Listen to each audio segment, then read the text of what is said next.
वृश्चिक राशि वालों को कुछ ऐसी सावधानियां जो रखनी होगी। 5 ऐसी सावधानियां जो कि आपको भी रखनी है, क्योंकि शनिदेव वक्री होने जा रहे हैं 13 जुलाई से 27 नवंबर तक शनिदेव वक्री रहेंगे। शनिदेव जो कि कर्म फलदाता है, आपके कर्मों के अकॉर्डिंग डिसीजन देते हैं। अब आपके 5वें भाव के अंदर है और तीसरे और चौथे भाव के स्वामी बनकर बैठे हैं। कष्ट की बात करें तो यहाँ पर अब आपकी मानसिक शांति ज़्यादा अच्छी नहीं है ना। तो अब सबसे पहले बात करता हूँ मैं सावधानियों की, उसके बाद में प्रभाव की, और फिर आपको रेमेडी बताई जाएगी। सावधानियाँ कौन सी रखनी है? 5वें भाव में विराजमान है, तो मतलब अब पढ़ाई के मामले में जो लोग स्टूडेंट हैं, पढ़ाई आपकी थोड़ी सी भगवान भरोसे चलती हुई दिखाई देगी। मतलब बार बार आलस्य आना, पढ़ाई के मामले में डिस्ट्रैक्शन फील होना, ये चीज़ होगी। और ये तब तक होगी जब तक आप दूसरों को बताते रहोगे कि पढ़ाई अच्छी चल रही है, मैं ये कर लूँगा। जैसे ही ये कहोगे कि चलो देखी जाएगी, थोड़ा सा लापरवाही दिखाना शुरू करोगे लोगों को, खुद को नहीं करनी है, दूसरों को दिखाना शुरू करोगे, तो अपने आप डिसिप्लिन आना शुरू हो जाएगा।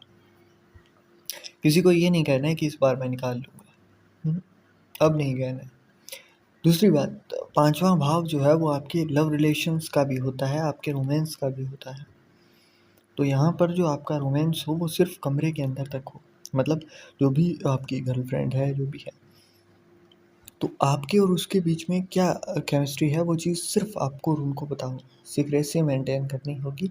और इसके साथ साथ इन चीज़ों के ऊपर थोड़ा आपको शांति रखनी है, इधर उधर दिखाना नहीं है, क्योंकि यहाँ पर भी नज़र आपको इस चीज़ के मामले में फील होगी कि लग चुकी है।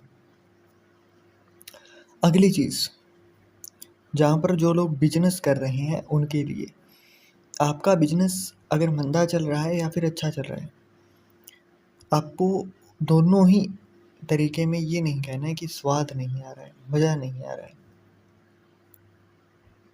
है ना। और अगर आ रहा है तो भी ये नहीं कहना है कि मज़ा आ रहा है। बस जैसे जैसे आपकी इनकम होती रहे वैसे वैसे आपको अपने स्पाउस को, अगर हो सके तो वेल एंड गुड, अगर ना हो पाए तो किसी भी मंदिर के अंदर दान देना आपको अच्छा रहेगा। और दान आपको देना किस चीज़ का है वो भी सुन लीजिए। पीले रंग की वस्तु का, मतलब पीले फूल मंदिर में जाकर चढ़ा सकते हो, पीली माला चढ़ा सकते हो, है ना। और चंदन का तिलक लगाइएगा, ये काम करना है। इसके बाद चौथी जो चीज़ है वो ये है कि यहाँ पर आपकी लाभ भाव के ऊपर दृष्टि है, तो अचानक लाभ करवाएंगे शनिदेव।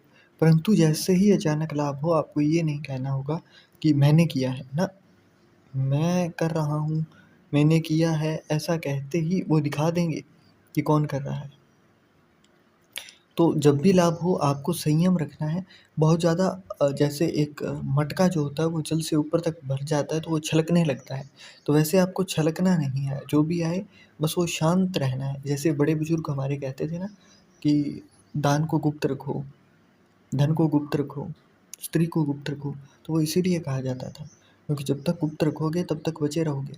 जैसे ही ज़्यादा दिखाना शुरू किया, जैसे ही आपने ज़्यादा शो ऑफ करना शुरू किया, वैसे ही आपकी चीज़ें जानी शुरू हो जाएंगी हाथ से, तो कंट्रोल करना है। And fifth and last thing कि यहाँ पर आपके सेकंड भाव के ऊपर दृष्टि है, तो आपको धन से रिलेटेड कोई भी जल्दी से काम नहीं करना है। अगर कोई कुछ कहे, कुछ भी हो, तो आपको अभी तक 27 नवंबर तक अगर डिले हो सके तो करिए। 27 नवंबर तक खास करके आपको बिल्कुल भी हाथ ही नहीं लगाना है। कोई भी नई अगर आप संस्थान ओपन करने की सोच रहे हो तो उस समय तक आपको बच कर रहना है। अगर कोई बोले कि इसके अंदर ज़्यादा प्रॉफिट होगा तो नहीं करना है।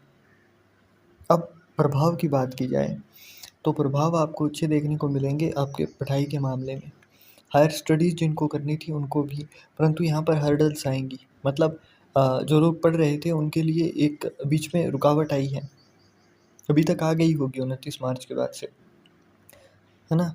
और उसके साथ साथ आपकी मेंटल पीस भी गायब रहेगी। माता की हेल्थ के अंदर दिक्कतें देखने को मिलेंगी बार बार।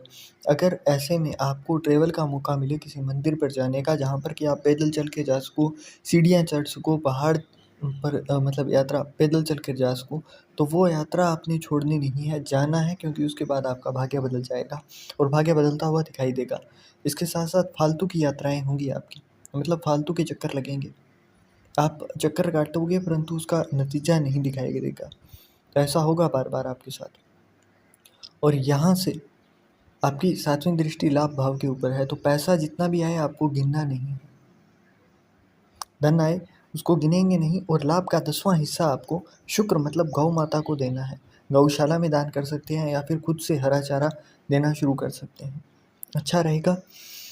इसके साथ साथ स्टमक से जुड़ी हुई दिक्कतें आपको होंगी, स्टमक या इससे नीचे, क्योंकि यहाँ पर डाइजेशन ख़राब होगा। यहाँ पर खाने पीने की आदतें आपकी ख़राब होंगी। ज़्यादा ये खाने पीने की आदतों के ऊपर थोड़ा सा आपको कंट्रोल रखना है। कुछ ऐसा बोल दोगे जिसकी वजह से दिक्कतें आएंगी, क्योंकि दूसरे भाव के ऊपर दृष्टि है, तो ऐसा कुछ भी वाणी का प्रयोग नहीं करना है जिससे कि आपको दिक्कतें हों। क्योंकि यहाँ पर अगर आपने कुछ भी ऐसा कहा तो उसके बाद में दिक्कतें कोर्ट केस तक जाएंगी।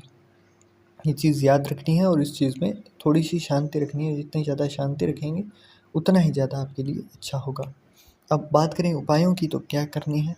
तो उपाय आपको, एक तो गाय को आपके जितनी भी इनकम हो उसका 10वां हिस्सा, अगर 200 आ रहे हैं तो भी 20 का डलवाना है, तभी आपकी इनकम बढ़ेगी। ये नहीं सोचना है कि भैया आते ही 10,000 हैं, 1000 रुपये का मैं कैसे डलवा दूंगा। जब आप 10,000 में से नहीं निकाल पाते हो तो क्या आपको लगता है कि आप 1 लाख में से निकाल लोगे? नहीं निकालोगे। तो ये आदत बदलिए और आपको फ़ायदा दिखाई दे जाएगा। इसके साथ साथ मंदिर का, जो मैंने बोला कि जहाँ पर भी हो सके, अगर नहीं जा पाते हैं तो आसपास में मंदिर होगा, वहाँ पर पीले फूल की माला और पैदल चल कर जाना है, नंगे पैर। डेली जाना शुरू कीजिए, है ना? इसके साथ साथ स्पाउस के साथ अच्छा नेचर रखना है, माता के साथ भी अच्छा व्यवहार करना है ताकि मानसिक शांति आए। चांदी अगर धारण कर सकें तो वो गले के अंदर धारण करना। और जो महिलाएं हैं उनको जो मंथली आपका साइकिल होता है उसके अंदर रिलेटेड आपको दिक्कत देखने को मिलेगी। तो ऐसे में चांदी की अगर जो कमरबंद आता है वो अगर आप कमर के अंदर पहनते हैं तो वो आपको इस परेशानी से निकालता हुआ दिखाई देगा। तो ये आपको रेमेडीज़ जो मैंने बताई हैं वो ज़रूर करनी है। And that's it. जो भी वृश्चिक राशि वालों की था इस बार चंद्र कुंडली के अंदर, वो मैंने एक एक चीज़ आपको बताने की कोशिश की।